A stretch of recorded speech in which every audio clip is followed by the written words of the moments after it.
Hi, my name is Mark Dolby and I'm a freelance photographer and a former student at Leeds Trinity. And in this video I want to share some of my tips and advice for students who are thinking about embarking on a freelance career. Okay, well first up I think it's really important to really declare to yourself and to others that freelancing is what you're all about and who you want to be. So for me, I remember starting to tell people that I was going to be a freelance photographer, and suddenly people look at you a little bit differently. They start thinking about maybe giving you some work, and also from a personal point of view you start considering yourself as a professional, and there's a little bit of sort of fake it until you make it. But if you're not prepared to at least declare to yourself that this is what you want to do and this is where you want to head, then you're going to struggle to convince other people that they should be giving you some work. So declare it.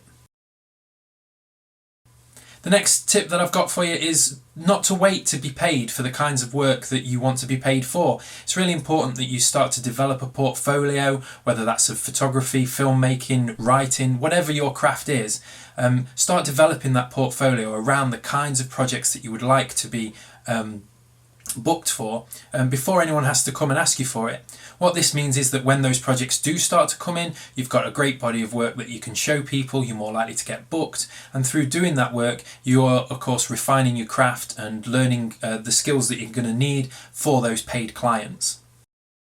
Okay, my next tip when it comes to developing your portfolio, I think it's really important to only show the types of work that you want to get booked for in the future. You'll probably find when you're first starting out that you do a wide range of different jobs, but people like to book specialists. So for me as a wedding photographer and a corporate and events photographer, I'm not going to show any projects within my portfolio that might sit outside of that niche.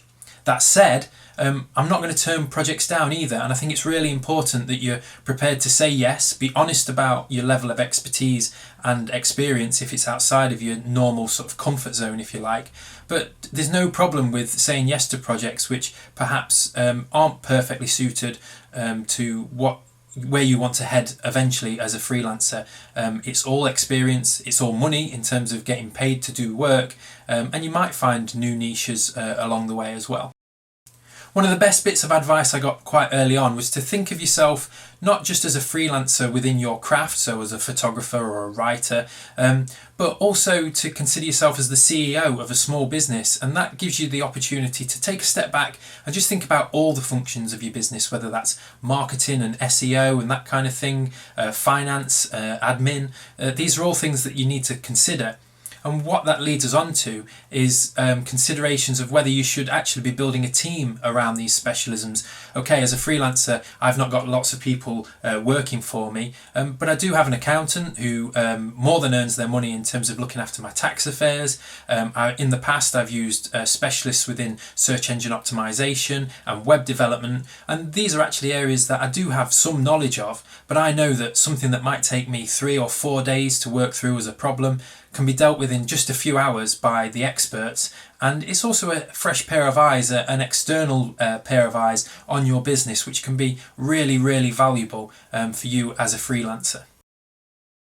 Next thing to think about is that you're not always competing with your competition. So as a wedding photographer, I'm really lucky that the wedding photography community is really supportive of each other. And as much as we're all looking to get our own bookings, we're also looking to support each other in terms of help, advice, and crucially referrals. So if I'm booked for a particular date, then I'll pass that inquiry on to another photographer and they do the same for me. So they're passing referrals to me, and that way we can all grow as business owners. It's something I wish I realised early on, because that network of colleagues, as I like to think of them now, has been really, really influential and had a really positive impact on my business. So don't always think about competing with the competition.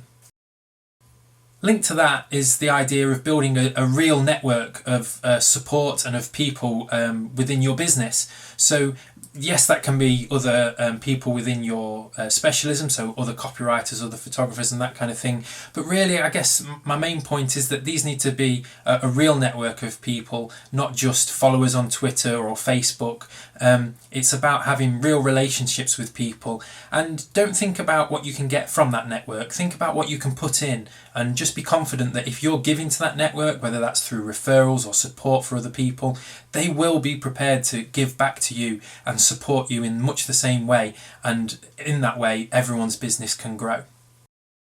Okay, the final thing I want you to consider is just that when you become a freelancer, it's not just about a career or a job, it's about an entire lifestyle, and it's a fantastic opportunity to build a lifestyle that you have designed. You know, you've not got a company or an organisation that's dictating when and where you need to work, being in the office at this time or that time. And if you want to take 3 months off at certain points in the year, or do most of your work in the evenings, as long as that works for your clients, then that's absolutely fine. And it's one of the benefits of being a freelancer. So think about that opportunity really as a freelancer to design the kind of life that you want to lead, and hopefully you'll be able to enjoy lots of fantastic success. Okay, I hope that's been helpful for you in terms of some tips and advice, but please, if you've got any questions, feel free to drop them in the comments section below, and I'll be sure to drop by and answer as many of them as I possibly can. Also, hopefully that will be an opportunity for you guys to interact with each other and offer help and advice to each other, and start building that network of freelancers amongst the Leeds Trinity community. And do keep in touch with the Enterprise Centre, because I know that there's lots more planned in terms of support for freelancers now and in the future.